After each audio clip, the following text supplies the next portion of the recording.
그 나라 가서 걔 만나고 커피 사주더라고. 아마추어 사진 포토그래퍼인데 내가 이렇게 너 최고다. 영어를 못해 최고라 한 거야. 뭐 이렇게 디테일하게 코멘트할 수 있는 능력이 안 되니까. Your 뭐 포로이즈 어메러블 뭐 이런 거 있잖아. 뭐 이런 얘기 하니까 막 좋아하면서 그러더라고요. 근데 그렇게 이제 그런 거를 굉장히 좋아했었는데 플리커라는 데에 이제 제가 만든 그 앱에 손금 찍은 것들이 막 이제 올라가 있던 데 있었어요. 그래서 플리커에서 해시 걸어서 다 올리고 보고 사람들이 되게 재밌어 하더라고요. 근데 사실은 그걸 하다가 그걸 접었죠. 좀 하다 보니까 손금 그 책을 5권을 보고 뺏긴 거거든요. 내가 손금을 모르니까. 5권을 갖고 이제 말을 다 수정해서 저작권에 큰 문제가 없게 뺏기긴 한 건데 그래도 좀 유사할 수 있잖아. 그래서 책 쓴 사람들이 이제 연락이 와고 저작권을 너무 많이 달라고 하는 거예요. 난 이제 손금에서 이제 앱 개발, 그때는 앱만 개발해주면 3천만 원씩 돈을 벌었거든요. 3천 줬어요. 앱 그냥 하나 그냥 개발 대충 해주면 일 주더라고. 좋았어요. 나쁘지 않은 시절이었어요. 2010년도도 앱이 막 붐나서 앱만 네이티브 앱. 그 이제 iOS 한번 개발해주면 이제 틀이잖아. 또 이제 자바 기반은 또 그죠? 안드로이드도 해줘야지. 안드로이드 또 하라면 또 똑같은 것도 이제 코딩 다시 고쳐야 되니까. 그래도 이제 한 번 더 해주면 또 이제 좀 깎아서 또 받고, 응? 그죠? 그게 앱 개발 회사로 성장할 수 있는 좋은 기회더라고요. 몰랐는데 그 레퍼런스로 그걸로 돈을 벌었다는 것보다, 그죠? 근데 이제 그걸 했는데 사실은 제가 그거를 그때 이렇게 카메라를 찍어가지고 올릴 수 있는데 정확하게 이 기술이 이렇게 좋지가 않았어요. 그랬더니 이제 어떤 놈들이 냉장고를 찍었는데도 손금이 나오는 거야. 그걸 올리더라고요. 그랬더니 밑에 막 크크크 하면서 막 이렇게 막 DC 인사이드 같은 데서 막 난리가 난 거예요. 막 손금 어떤 놈들 뭐 장판도 이렇게 줄이 거져 있잖아. 들어누워 자는 장판 있잖아. 이렇게 할머니들 잠을 이렇게 이만큼 해가지고 이렇게 결로 그어져가지고 옛날 때 따끈따끈하게 하는 게 있거든. 그런 데서 전기장판을 찍었는데 이게 결이 있으니까 이제 손금이 나오는 거야. 답이 이게 전기장판은 장수하신 분이시네요. 뭐 머리가 청명하여서 뭐 4월달에 관직의 기운이 이런 게 올린 거야.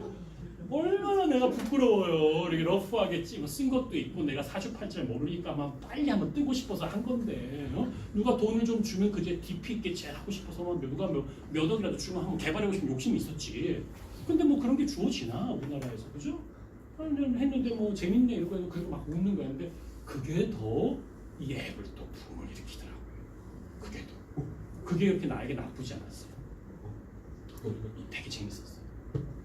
그렇게 이제 근데 저는 학교에 있다 보니까 뭐 이렇게 욕심을 많이 내지 않고 그 정도로 잡담 팀을 하고 이제 재밌게 했던 기억이 나는데 여러분들이 이렇게 여러분들이 그 파이썬 같은 것들을 다 잘하실 거라고 생각 들고 있지만 혹시라도 뭐 못하시더라도 뭐 방학 때나 뭔데 좀 집중해가지고 혼자 그러면 뚝딱거리고 만들고 팀도 짜서 만들고 인공지능은 최근에 캐글 같은 챌린저가 있어요. 되면 한 몇 억 줘요. 밤에 그냥 앉아서 사시 공부한다는 마음으로 그걸 하세요. 요즘에 누가 사시를 공부하냐, 그죠? 응? 그런 거 하지 말고 그런 챌린저에 도전하는 거예요. 그게 사실보다 훨씬 좋은 거예요. 전 세계가 환영하고 구글이 여러분을 부르고 MS 여러분 찾아오고 인터뷰하라고 비행기 티켓 주고 그런 시대가 실제로 우리 존재하고 있으니까 그런 걸 해보세요. 하여튼간에 경험에 대한 최적화가 중요하고 고객 데이터 플랫폼 이제 커스터머 데이터 플랫폼이라는 뜻이겠죠. 이렇게 약자들 빅데이터를 넘어서 근데 빅데이터가 더 유명한 것 같고 이건 그런 것 같아요. 고객 행동, 비헤이비어. 근데 비헤이비어는 마케팅이 되게 많이 쓰이죠. 행동, 비헤이비어에 대한 마케팅 많이 하거든요. 근데 이런 것들이 요즘에 더 많이 가는 예측 기반. 그렇죠. 내가 장례식장에 들어갔다 하면 포인트 오브 인터레스트 POI 정보를 가지고 자기 들어가면은 대부분의 사람들이 옷은 검정색일 거고 대부분의 사람들은 삼가 고인의 명복을 빕니다라고 하는 음성 언어가 나올 거고, 그죠? 그렇잖아. 그러면 거기서 삼가 뭐 4가 고인의 명법인다 하면은 아마 이 텍스트는 금방 고칠 수 있을 거예요. 3가짜로 전환시키기 쉬울 거예요. 그죠? 왜냐하면 거기에 패턴은 뻔하니까. 그런 패턴들을 기반으로 해서 고객이 그 다음 패턴이 무엇일까 예측하는 것을 우리가 롤 기반으로 써요. ROLE. 역할 기반으로. 그런 기술들이 많은데 그런 것들은 대부분 이제 오늘날 이야기하는 인공지능은 아니죠. 그냥 패턴을 정의한 거죠. 내가 이런 액션하면 이렇게 할 것이다. 정의된 바에 의해서 움직이는데 지식이 그러면 어떻게 돼야 돼요? 지식이 정형화되어서 라이브러리에 정리되어 있으면 되는 거예요. 지식만 축적되어져 있으면 되는 문제예요. 근데 지식이 지식을 학습해서 새로운 지식을 만드는 학습지능은 또 다른 맥락의 문제예요. 요런 거 좀 그냥 제 강의 들으면서 이해만 해놓으세요. 제가 또 반복할게요. 오디오 타겟팅, 통합 마케팅, 공감, 뭐 이런 것들, 인텔리전스, 블록체인 기술까지. 여러분들 아마 블록체인은 많이 하시겠네요. 리플 같은 거 이런 거 많이 하시겠죠. 그러지 않아요? 은행 간에 수합 이렇게 주고받을 때 뭐 프로토콜은 리플 프로토콜 많이 쓰잖아요. 그러지 않나요? 잘 몰라요? 죄송합니다. 요즘 뭐 비트코인, 뭐 블록체인 얘기하면 이제 이상한 사람 같으셔서 요즘에.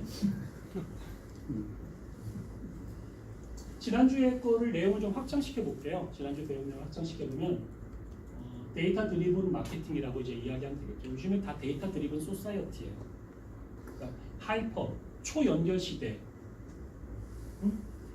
우리가 슈퍼 하이퍼 되어져 있는 링크드 되어져 있고 IoT가 나오고 인터넷 오브 띵스가 나오고 IPv6가 나오고 소셜 네트워크 서비스가 나오고 우리의 여러 관계망이 나오고 그러면서 거기서 올라오는 데이터를 통해 가지고 스마트 시티를 만들자, 스마트 거버넌스를 만들자, 스마트한 걸 하자는 것의 백업, 백단, 보이지 않는 엄청난 데이터, 엄청난 수억 개의 데이터 중에서 나에게 최적화된 필요한 지금 이 순간의 데이터가 하나 나오는 거죠. 맞죠? 여러분들 요즘에 좀 검색 엔진에 좀 식상하지 않아요? 검색하는 결과들이 마땅치 않지 않아요? 좀? 어때요? 그런 생각 좀 안 들어요? 검색 너무 뭐 페이스북 같은 경우도 봐도 뭐 약간 나의 관심을 끄는 것들이 올라오기도 하지만 그 친구니까 그런 거고 대부분의 것들이 뭐 페이크도 많고 약간 느낌이 그런 거 있지 않아요? 우리가 지금 현재 이용하고 있는 미디어가 굉장히 성숙 단계를 넘어서서 새로운 미디어로의 굉장히 중요한 전환의 시기예요. 그래서 웨어러블이나 이런 것들이 이제 이게 상용화되어지면 기술이 가능해지는 수준이 굉장히 빨라져요. 여러분들 내가 자율주행차 얘기하면 내가 한 3년 전, 2년 전에 얘기했어도 3년 전만 얘기했어도 뭐 저 교수가 뭐 저렇게 아직도 안 될 얘기를 하고 있나 이런 생각할 수 있잖아요. 지금 얘기해서 뭐 테슬라 보고 뭐 매장 가보고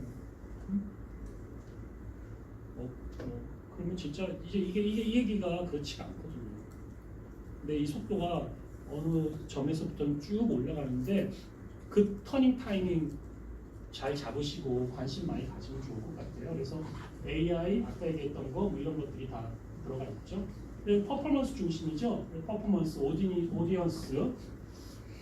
우리 맨날 하는 ROI 그죠? 민프 대비 뭐 얼마나 좋은 리턴이 나올 것인가에 대한 늘 고민이죠. 성과 관리, 뭐 리마케팅, 뭐 광고의 효율성, 재방문, 한 번 더 오는 거, 재방문율. API 같은 거를 제공해 주면은 요즘에 이제 정보 공개 같은 거를 많이 해서 API를 많이 올리거든요. API 정보 공개를 올리면 이제 API가 어플리케이션 프로그래밍 인터페이스라고 해서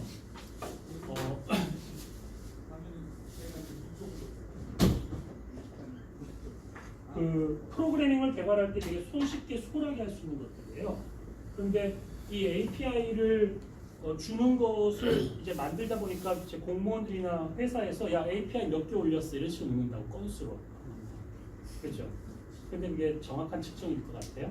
API 100개 올리는 게 의미가 있어요? 어떻게 생각하세요? 그래서 이제 사실 API는 콜수가 중요하잖아요. 그죠? 값을 정말 얼마나 많은 사람이 써서 그 콜이 많이 얼마나 들어왔는지 그게 쓴 거니까. 그죠? 이제 그런 식으로 해서 우리가 처음엔 잘 몰라서 API만 만들어서 올려 이러다가 이제 점점 그런 변화가 있었던 거죠. 제가 어제 국회도서관에 갔었는데 담당한 선생님들 만나서 뭐 데이터 관련해 얘기해 보니까 거기도 되게 많은 데이터가 있더라고요. 의정보고 데이터 같은 거. 의정보고 상임위 거 같은 데이터를 다 짰는데 상임위 데이터 중에 모 국회의원들이 있잖아요.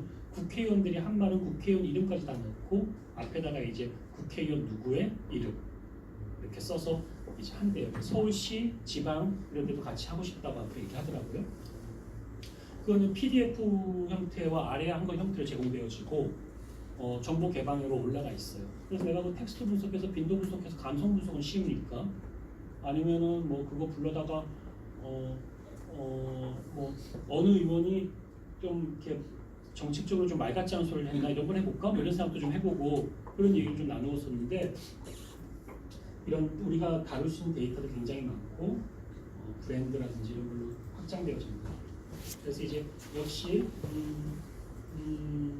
여러분들이 뭐 만약에 이제 공부를 하기 싫을 때는 이렇게 엮어서 해야 돼요. 엮어서 친구들끼리 엮여서 이렇게 막 한 사람이 좀 약간 밥을 사면서 이렇게 붐을 일으켜야죠. 그래서 넌 이거 써갖고 다음에 10장, 넌 이거 써갖고, 넌 이거 써갖고 이러면서 이제 그러면서 또 MT를 가야죠. 가서 이제 다 같이 읽는 거죠. 한 10번. 윤색하고. 보통 그렇게 해서 팀 작업으로 책을 만듭니다. 그러면 이제 자기 자신들의 지식이 많이 쌓이죠. 오늘날 기술은 너무나 빠르기 때문에 여러분들이 혼자 책을 쓰려고 하면은 그걸 되게 쫓아가기가 어려워요. 제가 예전에 넷스케이프라는 책을 한번 써봤는데 책을 다 쓰니까 6개월쯤 지나고 6개월 된 다음에 새로운 걸로 이제 고쳐서 출판사에 넣은 편집하려고 딱 했더니 3버전이 나왔어요. 넷스케이프가. 근데 3버전이 기능이 다 너무 틀려. 캡처를 떴는데 다 다시 고쳐야 돼. 기능 캡션을. 이해가 무슨 말인지. 그래서 포기했죠. 그게 이제 정상적인 기술 트렌드예요. 그러니까 핀테크가 떴다. 그럼 아무도 모르는 거야. 내가 하면 내가 전문가야. 절대로 핀테크가 떴다. 아, 이 교수님을 찾아가면 되겠지. 앞으로 지금 많이 만나보세요. 그러나 그렇게 우리 선생님들이 이렇게 자극이 크지 않잖아요. 사실은 크게 뭐 부자는 아니지만 또 그렇다고 해서 뭐 당장 뭐 먹고 살기가 어려워가지고 뭐 이렇게 찔러가면서 막 공부를 하고 뭘 해야 될 정도는 아니잖아요, 그죠? 그게 또 우리를 또 힘들게 하는 거죠. 그러니까 새로운 것들을 쫓아간다는 게 속도가 좀 더딜 수 있어요. 그래서 새로운 게 나오면 내가 그냥 먼저 하면 돼요. 앞으로 새로운 게 나오면. 그리고 이제 평상시에 그냥 이렇게 시시컬렁한 얘기하는 친구들 두지 말고 그런 거 있을 때 같이 팀워크를 이루어서 뭐 이렇게 돈 주고 이렇게 공부하는 공간들 같은 데 가서 예쁜 카페 가서 좋은 커피 마시고 노트북 다 열고 그래서 다 책도 같이 쓰고 주말에는 읽고 장르하고 해서 금융이나 이런 곳의 새로운 트렌드의 변화에 대한 것들을 굉장히 좋은 저술자들로 남기는 의미가 있거든요. 저는 이제 여러분들을 내가 데리고 키운다는 심한 생각은 다 이거 쓰라고 하고 괴롭히고 막 조지고 같이 막 이러면서 절대 그러지 않습니다. 걱정하지 마십시오. 여러분들은 그렇게 하십시오. 아주 야망을 가지고 뭔가 이렇게 사람들 같이 일을 할 때 그래서 그렇게 하는 게 되게 좋은 거다. 그래서 일단 해외나 보기로 오늘 강의는 요걸 가지고 조금 중심을 생각할까 해요. 요거 쓰신 분이 있을 거예요. 아마 지금 다들 이제 아닌 것처럼 저를 쳐다보고 있지만 요즘에 있는 거죠. 그래서 한 분이 썼어요. 마음을 움직이는 한 줄의 과학. 참 저에게 너무나 많은 걸 요구하시는 것 같은 생각이 그래서 일단 처음으로 지금 하는 얘기가 약간 썰기슷한 내용들을 많이 하고 있으니까 여러분들이 요거를 오늘 키워드로 설명해 주면 되겠다는 생각했고요. 데이터 드리븐 마케팅은 너무 좀 그렇게 얘기하면 좀 그럴 것 같아서 데이터 드리븐 마케팅에 대한 개념들을 좀 얘기도 좀 하고 좀 그러려고 해서 갖고 왔고요. 표면적인 사람의 특성이 아닌 디지털 활용에 따른 내면을 보고 마케팅하는 것. 우리가 철학자들이신 것 같고 정말 문제의식 훌륭합니다. 정말 좋아요. 공감하고 대신 제가 이걸 쓰신 분에게 뭐 안 계시겠지만 여기 얘기 안 하겠지만 내가 정확히 얘기하는데 너의 평생 숙제로 삼아야 된다. 이 평생의 학교다. 뭐 내 수업한다고 이번 학기 성적 끝나고 뭐 털고 잊어먹고 뭐 무슨 내면이야 뭐 이런 소리 하지 마. 진짜 알겠죠? 되게 좋은 주제예요. 저는 정치학 박사를 마칠 때 내가 평생 공부할 정치학 박사는 저는 사실 그냥 먹고 살려고 한 박사가 아니었고 그냥 공학 박사는 내가 먹고 살려고 박사 처음 받은 거였고 정치학 박사는 그냥 정말 내가 그냥 관심이 좀 있어서 공부했던 거였어요. 어떻게 하다 보니까. 그래서 거긴 뭐 학벌 본 것도 아니고 아무것도 본 거 아니고 그냥 2년 당원대로 그냥 가서 내가 공부하니까 어차피 학교를 박사는 이미 가진 상태였으니까 박사학위를 마치고 나서 생각했죠. 지금은 그거를 제가 못 지키고 있어서 되게 부끄러운데 차이가 차별을 구조화시키는 사회를 만들지 않겠다. 네, 정치학적으로. 거기에 대한 리서치를 하겠다. 이런 생각을 가졌었어요. 내가 박사학위를 39에 딱 마쳤는데 39살. 내가 34살, 33살 반에 공학 박사를 마치고 다시 5년을 공부했거든요. 그러니까 뭐 자 혼자 자기 자신에게 최면을 건 거죠. 근데 지금 제가 참 부끄럽죠. 내가 왜 그때 그런 생각을 했을까?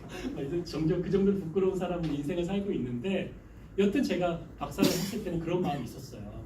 그러니까 그런 하도 너무 좋다는 거죠. 여러분들은 저 같은 사람이 되지 말고 저를 따라가지 말고 더 나아졌으면 좋겠다는 생각하니까 디지털 마케팅 수업 들으면서 던진 이런 표현도 되게 좋아요. 그럼 내면을 알기 위해서 어떻게 센싱할 것인가 고민해봐야죠.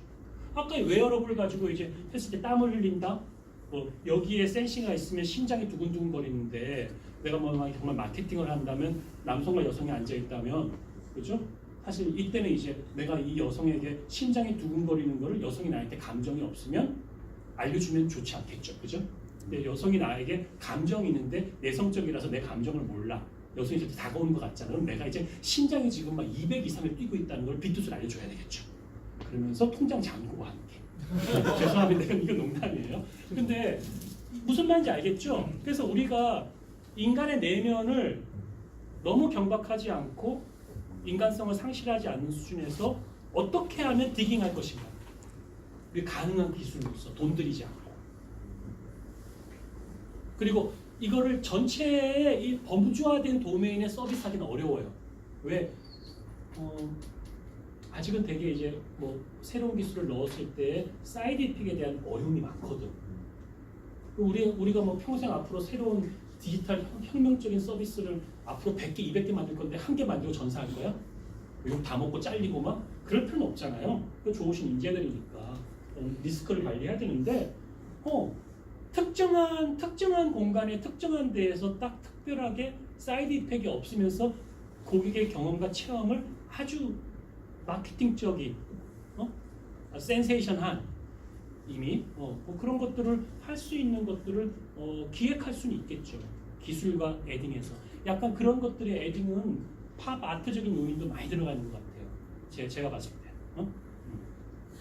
그래서 되게 여러분들이 쓰신 내용을 보고 자랑스러웠어요. 이렇게 좋은 학생들을 가르칠 수 있구나. 선생님의 입장에서 좋은 학생을 만나고 가르치는 게 굉장히 좋거든요. 물론 더 훌륭한 선생님은 너무너무 못한 학생들을 만나서도 불평불만하지 않고 걔들을 나보다 나은 학생을 키워주는 게 옳은데 저는 사실 그렇게 못하더라고요. 제가 그래서 그만 가르쳐야 되겠다 이런 생각도 정말 많이 하는데 여러분들은 이미 이런 질문을 하시고 고민을 하시는 분들이니까 제가 한 학기 그쪽까지 같이 강의를 하면 좋은 성과가 있을 것 같아요. 이게 되게 옛날 얘기인데요. 140자였죠. 이 당시에 이제 대통령이 왜 140자냐 화끈하게만 700자 넣자 이런 말도 하고 욕도 먹고 막 그렇게 디지털을 이해하지 못하는 거였는데 140자로 간략하게 이제 이야기를 던지고 트위터 스피어 어떤 트위터란 개, 구, 지구 이런 공간 속에서 이제 트위터가 던져지면서 이런 작은 쪽지의 140자들이 연결되어지는 모습이죠. 결국은 이제 컨텐츠의 융합이죠. 그러다가 이제 트위터가 그 다음에 위치, 로케이션이 들어가죠. 근데 지금 여러분들 페이스북은 릴레이션십, 친구 찾기 북이에요. 플레이스북 같아요. 어떻게 생각하세요? 약간 플레이스북이 좀 강화되지 않았어요? 최근에? 요즘에 페이스북에 보면은 자꾸 어디 위치하냐고 해놓고 어느 카페 갔으면 카페가 어떤 카페냐고 카페에 대한 리뷰를 알고 쓰라고 지금 버튼식으로 누르게끔 하고 그러죠. 그런 고객 정보가 되게 중요하죠. 여러분들 저기 왓챠인가? 뭐죠? 영화 그거 인공지능 한다는 거. 걔도 궁금해서 가입해 보니까 처음에 들어갈 때 나한테 좀 러프하게 이제 그 영화를 감동적으로 봤던 영화를 몇 개를 선별하게 해주더라고요. 근데 처음에 딱 보니까 내가 좋아하는 스타일의 영화가 딱 있어 딱 누르니까 금방이죠. 호러블 뭐 코미디 나오면 내가 코미디 쪽에 뭘 좋아하면 그다음 넘어갈 거 아니에요. 그다음에 그 영화 제작자 중에서 뭐 감독 중에서 뭐 내가 좋아하는 감독 가운데 누구 알려주고 딱 그렇게 해서 몇 단계를 딱 거치니까 이제 그 롤 기반의 패턴 안에 나와 있는 뭐 트리 구조로 보면 몇 개 없잖아요. 트리 구조로 몇 개 안 되잖아, 그지? 몇 개의 트리 구조 안에 가장 근접한 거를 리코멘데이션 하고 있는 방식의 AI였겠죠. 지들이 얘기하는 AI가, 그지? 그럴 거 아니에요. 그래서 봤더니 뭐 내가 좋아하는 거 맞는 거 같아. 그리고 이제 영화를 보게 되는 거죠. 이해가죠? 이제 그런 스탑인 거예요. 그래서 내가 어떤 플레이스에 갔는데 그 플레이스에서 던지는 질문 한두 개 시작이 고객의 그 아이덴티티를 분명하게 잡아주는 거거든요. 근데 그 질문을 잘해야 돼. 고도화시켜서. 여러분 금융상품이면 어떤 이미지를 보여주고 이쪽이 좋아해 저쪽이 좋아해 했는데 그 다음에 얘는 보험으로 갈지 뭐 전세금 대출로 갈지 뭐로 갈지가 분기될 수 있는 합리적인 두 개의 다른 그림을 보여줄 수 있겠냐는 거죠. 그 사람의 성향을 일반화시킬 수 있는. 그러니까 다시 얘기하면 두 개가 분기되어 가는 건 되게 쉬운 기술이에요. 어렵지 않아요. 그 그림들을 많이 넣고 AI를 돌려라 하면 돈이 좀 올라가지. 뭐하러 그렇게까지 하겠어. 돈까지 많이 들이고 힘들겠냐고. 응? 하면 더 좋죠. 그 데이터를 분석해서. 왜? 그때는 자기 학습을 시킨 거니까 데이터가 데이터를 만들거든, AI가. 그 데이터 셋만 잘 만들어 놓고 학습 잘 시켜놓으면 지가 막 흘러오면서 데이터가 너무 좋죠. 지가 막 이렇게 마케팅을 알려줄 수도 있잖아. 예를 들면. 그런데 우리가 사는 뭐 현업의 세상이 뭐 그렇겠냐고요? 제가 잘 몰라서 그럴 수 있어요. 여러분들도 잘 알겠지만. 그러니까 어떤 그림, 어떤 음악, 뭐 어떤 뭐 고흐를 좋아한다, 뭐 아니면 뭐 누구를 좋아한다, 마네를 좋아한다, 모네를 좋아한다. 작품은 풀바디의 식사를 좋아한다, 뭘 좋아한다. 몇 개 작품 보여주고 저작권 없는 작품 보여줬는데 이거를 좋아하는 성향은 우리 금융에서는 무엇일 것이라고 하는 의사결정의 트리가 나올 수 있겠느냐는 거지. 그런 거 그림을 몇 개 그려보고 고민해 보세요. 그래서 한두 단계 스텝만 밟으면 이 고객은 이거다 라고 처음에 초기 하락값을 주는 거죠. 파라미터 값을. 이해가요? 그 파라미터 값을 시작을 해서 고객을 추적해 나가는 거야. 스텝이. 근데 처음부터 고객이 딱 그 사진을 두 개 봤는데 누르고 싶지가 않아. 재미가 없어. 뭐 그러면 이제 그 다음 단계가 안 넘어가겠죠, 마케팅이. 이해가죠? 뭐 그런 것들. 편리를 추구해서 고객을 유인하는 것도 있겠지만 고객에게 그냥 5분이라도 지가 설문하는 건데 나에겐 데이터를 주는 거고 그러면서 난 고객에 대해 좀 더 적점을 클로즈할 수 있도록 하는 힌트를 얻는 거고 뭐 이런 것들에 대한 것들을 하려면 여러분들이 그 인문융합적인 이해가 아까 이런 질문을 한 학생처럼 정말 이런 질문을 가지고 있어야 돼요. 근데 이제 그게 전략을 그래도 전술적으로 저런 디테일이 살아있으면 그 사람은 엄청난 사람인 거고 그 디테일이 시시각각이고 쉽지가 않잖아요. 그냥 편차가 있을 거고. 그러니까 그 편차가 일관된 내 레벨, 퀄리티가 될 수 있도록 하기 위해 지금부터 계속 그런 관심을 많이 가지세요. 그게 되게 필요해요. 그리고 그렇게 가진 사람들은 어느 교수나 어느 해당 분야의 도메인의 컴퓨터를 잘하는 사람도 그 사람의 그 가치를 따라갈 수가 없어요. 제가 분명히 자신 있게 말씀드립니다. 여튼 조금 이제 아카데믹한 얘기 해볼게요. 네트워크 세계가 특징이 있고 선호 방식이 있고 원인이 있고 이런 상태가 있는데 우리 현실 네트워크는 닫힌 네트워크라고 그러죠. 클로즈 네트워크. 제가 좀 말이 조금 빨라지는데 괜찮죠? 속도? 네? 왜냐하면 힘이 딸려가지고 빨라지는 거예요. 그래서 대표적인 게 학연혈연 지연이죠. 우리 이걸 굉장히 싫어하면서도 효율적인 거예요, 사실은. 제가 이제 뭐 오늘 저녁 때 뭐 법대 교수가 추천해가지고 뭐 우연히 만나는 뭐 이렇게 선생님 이제 만나는데 나는 그쪽 분야 사람이 아니니까 궁금했는데 그 학교 나온 법대 나온 형한테 뭐 어떠냐고 물어봤죠. 그랬더니 걔 이래 이렇게 얘기하더라고요. 그래서 만날 때 조심해야 되겠다. 얘는 이런 캐릭터구나. 간을 그냥 본 거죠. 본의 아니게. 일부러 물어본 건 아니었는데. 미국 같은 경우도 학연으로 물어보는 경우보다는 일했던 사람에 대한 레퍼런스를 물어보죠. 리퍼투를 해주죠. 그래서 직장 했으면 너 직장에 바로 위에 상사한테 물어보죠. 추천을 받거나. 이해가죠? 우리는 이제 동양 사회이기 때문에 그런 식의 그 사람들을 이제 판단하는데 그게 갖고 있는 장점과 단점이 분명히 존재해요. 우리 사회가 전근대에서 근대 사회로 넘어가고 이제 다시 디지털 사회 넘어가면서 그거는 무조건 없어져야 되고 나쁜 거고라고 이야기하는 거는 폐쇄 사회가 되면 그들만 리그를 만들어서 생긴 일인 거고 사실은 거래 비용을 단축하는 이왕이면 일을 시켰을 때 뭐 그런 거죠. 대표적인 게 방송, 그런 대학에서 강의하는 거 그런 거예요. 여러분들 물론 가오가 있어서 고대에서 강의를 듣고 계실지 모르겠지만 제가 서 있는 사람이 박사학위가 없고 개뿔이 뭐 학사나 전문대만 그런 대학만 나왔는데 막 뭐 강의도 뭐 짜증나게 한다 하면 여러분들 중에 한 사람 정도는 진짜 그러니까 하기 있는 애가 필요한 이런 말을 한 사람도 할 수가 있거든요. 그러면 이제 전체 분위기가 흘러 넘어가는 거야. 그러니까 담당자는 리스크가 갖기 싫고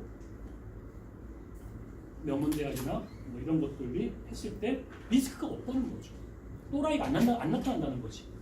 왜? 제한된 방송이라고 하는 채널 속에서 지금은 제한되어 있지는 않지만 과거에는 방송이라는 게 제한되어 있잖아요. KBS, MBC밖에 없으니까. SBS도 안 나왔을 시절. 생각해보자.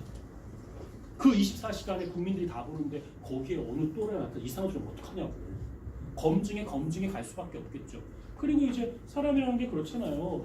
막 살인범이 막 난리 부리고 막 인질범가 죽이려고 했을 때 경찰이 누구 데려갑니까? 누구 데려가요? 왜? 이거 뉴스는 나오잖아요. 어머니 데려가죠. 얘야 그러지 말라고. 그럼 얘가 또 반성하고 내려오는 경우도 있고, 응? 그렇잖아 진짜로. 그러니까 우리가 이 혈연과 학연과 지연이라는 것이 우리를 그렇게 되게 견고하게 끈끈하게 해서 그들이 또 우리를 워치하기 때문에 우리가 삐뚤어지고 싶을 때에도 좀 반듯하게 가는 것도 있고 하는 그런 것도 있죠. 근데 그들만의 리그, 그들만은 신뢰하는 거야. 당신은 누구를 신뢰하세요? 엄마? 가족만 신뢰하잖아, 그죠? 나 처음 봤을 때 절대 신뢰 안 가잖아, 그죠? 근데 이제 뭐 그래도 뭐 가방끈도 듣고 뭐 선생님이라니까 혹시 이게 뭐 이상한 짓은 안 해 이렇게 생각할 수 있잖아. 그건 뭐에 깃댄 거야? 뭐 우리가 생각하는 저런 학연, 혈연, 지연의 생각들을 갖고 있는 거지, 그죠? 그러니까 내 눈동자를 보고 믿음이 갔어? 그건 아니잖아, 그죠? 뭐 롤렉스 시계를 찾더니 좀 간다 마음이. 뭐 그럴 수도 있잖아.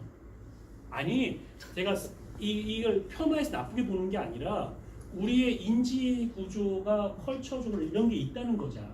근데 그 네트워크에서 비난할 부분은 분명 비난할 부분이 있는데 이런 부분에 있어서 우리가 좀 비판적으로 동시에 생각해 보면 돼요. 그래서 싸이월드는 일촌이라는 개념을 많이 썼잖아요. 그 도메인 그거를 가지고 모방해갖고 카피캣을 하는 거죠. 시공간이 제한적인 게 가장 큰 특징이에요. 그러니까 시공간이 제한적인 데에는 학연과 혈연과 지연이 정보 탐색 비용에 문제가 생기기 때문에 4,000년 동안 우리는 그게 유리했던 거야. 그냥 걔들 뽑아보니까 나쁘지 않다는 거야. 근데 사실은 제가 지역대학에 있지만 지역대학 일반 대학 중에서도 정말 눈부시 학교 애들이 있어요. 제가 고대에서 학생들도 강의 많이 해봤지만 정말 싸가지 없고 이거 뭐 이런데 아무 말 안 하고 점잖게 그러세요. 예 그렇습니다. 이렇게 얘기 좀 많은데 내 마음은 쟤는 진짜 이런 생각 들거든. 그런 애들보다 진짜 막 100명 중에 한 명이지만 지역대학에도 그런 훌륭한 애들이 있거든요. 근데 그 사람을 찾으려고 100명을 검색하기가 힘든 거 아니야? 응? 우린 여기에 100명이면 한 90명이 좋다고 믿음이 있고 10명이 또라이다 생각할 수 있습니다. 그러한 어떤 정보 탐색의 비용의 문제가 우리가 지금 경험하고 있는 이 사회에 굉장히 비효율적이고 오히려 리저너블하지 않고 납득할 수 없고 용납되어질 수 없는 뭔가 이런 문화도 좀 가지게 되는 게 좀 있었거든요. 끼리끼리 문화가 생기고.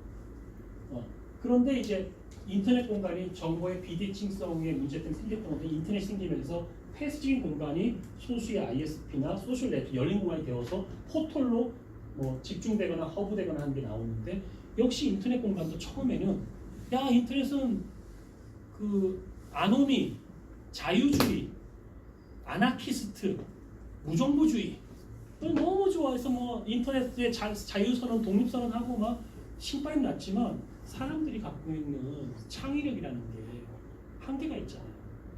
그러니까 인터넷에 대학을 세우면 사이버 대학. 사이버 대학은 오프라인 대학의 학사 프로세스를 그대로 똑같이 해야지만 교육부에서 그 과정을 인정해 주는 거죠. 그렇잖아. 인터넷 공간에서 내가 몰아서 14주를 듣고 일주일 만에 수업 끝내서 한 학기 만에 4년제 학위를 주겠어요? 이론적으로는 가능하잖아. 실제 동영상 플레이 하면 되잖아. 학위 주냐고. 그걸 줬다고 하면은 가만히 있겠냐고. 우리가 4년씩 걸려서 공부하는 사람들. 뭐 이런 것들 등등 때문에 어쩔 수 없이 그런 비즈니스를 할 수밖에 없었다고는 하지만 그것이 가지고 있는 순수한 의미의 디지털 공간에서의 유니버시티라고 하는 것에 가장 큰 장점을 어쩌면 훼손하는 부분도 있다는 거야. 이해가요? 무슨 말인지 약간? 그러니까 내 얘기가 소수 의견이니까 더 많은 반론들이 있을 수 있어요. 그러나 그런 생각을 할 수 있다는 거죠. 그래서 우리가 있는 가상 네트워크의 공간은 자유롭지가 않아요. 20년 이상 지난 지금 더 많은 검색이 있고 더 많은 통제가 있고 더 많은 관리가 있고요. 더 많은 그런 게 많아요. 우리 처음에 생각 왜 그랬느냐? 우리가 처음에 이걸 런칭하고 시작할 때 아날로그에 있는 세계에 우리가 사는 우리를 대상으로 한 비즈니스다 보니까 기본적으로 내가 24시간의 제약을 받고 있어. 그리고 내가 눈이 두 개고 머리가 하나이기 때문에 기본적으로 내가 인지할 수 있거나 학습하거나 들어오는 인포메이션은 원 채널이라고. 투 채널로 들어올 수가 없는 거예요. 저는. 거기서부터 시작되어져 가지고 조금의 어떤 뭔가를 한다는 부분들이 갖고 있는 한계인 거죠. 그래서 우리가 갖고 있는 가상 공간은 여전히 새로운 형태의 폐쇄적인 어떤 것들이 강화된 성격을 가지고 있어요. 정보의 독식이나 편식이나 정부의 비대칭이 보이지 않게 많이 존재하고 있고 이제 그러한 부분들은 지역적으로 봤을 때는 또 이거 못 쓸 곳이라고 생각할 수 있고 또 어떤 지역을 보면 야 이것은 또 살아있는 곳이다 볼 수 있는데 어느 곳이 답이라기보다 그 양쪽의 것들을 다 여러분들 보시면서 여러분들이 새로운 디지털 마케팅이든 뭐라 할 때 내가 어떤 망을 들어갈지 지금 우리가 사는 망은 폐쇄망이 전혀 없어요. 폐쇄형 SNS가 폐쇄형 SNS예요? 카카오톡이? 카카오톡 우리 얘기하는 건 폐쇄형이야?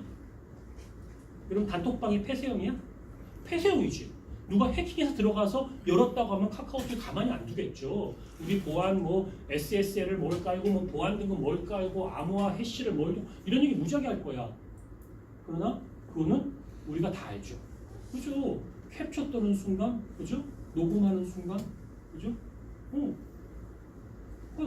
우리가 사는 근데 그 공간을 이렇게 생각하면 안 되는 거지. 그 공간을 옛날 때는 임금님기는 당나귀기 그게 안 돼서 그 다음에 황아리를 준비해서 이제 항아리에 머리를 집어넣고 막 욕을 하고 이러는 이 동화가 기억나요? 그런 거 기억나죠? 그게 뭐예요? 이게 표현의 자유의 얘기야. 표현의 자유의 얘기라고. 우리는 사람이기 때문에 생로병사가 있고 화장실을 갔다 와야 되고 우리의 마음속에는 끊임없이 악과의 다툼이 있는 거지 악이 없는 퓨어한 우리가 될 수 없고 표한 우리 상태로만 태어나고 존재하면 여기가 천당이지. 그럼 우리가 무슨 이름을 공부하고 윤리를 공부할 필요가 뭐가 있겠어? 그러니까 우리가 그런 가치 결정의 세계에서 끊임없는 상처를 주고받으면서 성장하는 과정인데, 예전에는 내가 술자리에 앉아서 여러분 뒤에 돌아서 술 한잔 마실 때 제가 이름이 강장묵인데 강장묵 교수님 꼬박꼬박 하면서 술을 먹겠다 있어요? 한번 손 들어봐. 그렇지, 없지. 당연하지. 뭐 장국이가 이상한 거 같더라. 뭐 강 교수 그러냐. 뭐 이럴 거 아니야. 그치? 아까 내가 이상한 소리 했으면서 들으면서 학생이 이상한 소리 이럴 수 있잖아. 괜찮아. 그럴 수 있어. 휘발성이잖아. 휘발성. 한 말이니까. 내가 지금 한 거는 녹음되니까 이건 비휘발성인 거고. 나 이제 나이고 여기 살고. 이해가죠? 아날로그 공간에서 우리는 휘발성의 공간에 살았단 말이야. 저작거리에서 술 먹고 욕하고 이야기하면 사라지는 거야. 그게 12명이 넘어가거나 해서 공중이라고 판단했을 때 명예훼손이 걸리겠죠. 근데 우리 카카오톡이랑 은 통신이란 말이야. 통신은 1대1 통신이야. 전화박스에 들어가서 내가 엄마랑 얘기하고 사랑하는 사람이 얘기하고, 내가 정말 마음 편히 생각해서 얘기해서 나 그 자식 죽이고 싶도록 물었었어 라고 이야기하는 게 내 인격의 연약함을 보여주는 거지만 고해성사를 할 수 있는 거라고. 근데 그걸 녹음해서 내가 그랬던 나쁜 놈이라고 이야기한다면 어느 누가 통신을 쓰겠냐고 믿고. 물론 그 컨텐츠의 내용이 그간 무도하면 당연히 신고해서 죽여야죠. 맞아, 그래야 돼. 그러나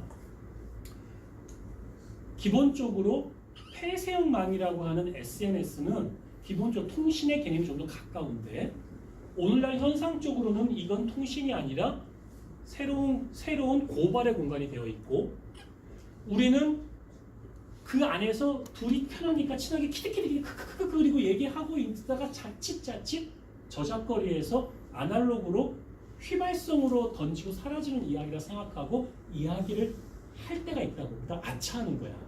둘이 싸우다가 싸워버리고. 친하다가 싸우잖아. 그죠? 새벽 5시까지 술 먹지 마. 끝날 판은 꼭 싸워요. 별 얘기 없어. 그잖아. 지잘난 차가 싸운다니까. 별거 없어요. 그잖아. 그러니까 다시 말씀드리면 SNS 폐쇄망의 공간에 그런 특성을 가지고 있어서 최근에 뜨고 있는, 이미 떴죠. 떴던 게 뭐 어떤 거예요? 스냅샷 같은 것들 15초 뒤에 사라지는 거. 미국에서는 이제 그런 걸 많이 뜨잖아. 얘기하고 사라져요. 휘발성의 문제니까. 그러니까 비휘발성이 휘발성이 되는 거야. 이해가요? 그러니까 최근에 카카오톡도 뭐 7일 지난 거는 뭐 상대방에게 아까 얼마 안에는 내가 했던 말은 지울 수 있도록 하는 서비스를 넣어줬잖아. 기억나요?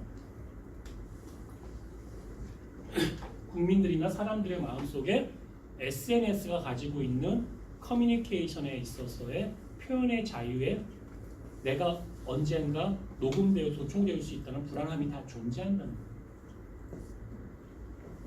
여러분들이 기록하거나 챗을 만들거나 메신저를 만든다고 만약에 신안에서 뭘 한다면 그것은 휘발성으로 가는 게 좋을까요? 서버에도 보장하지 않고 비휘발성으로 가는 게 좋을까요? 어떤 서비스들이 제일 좋을까요?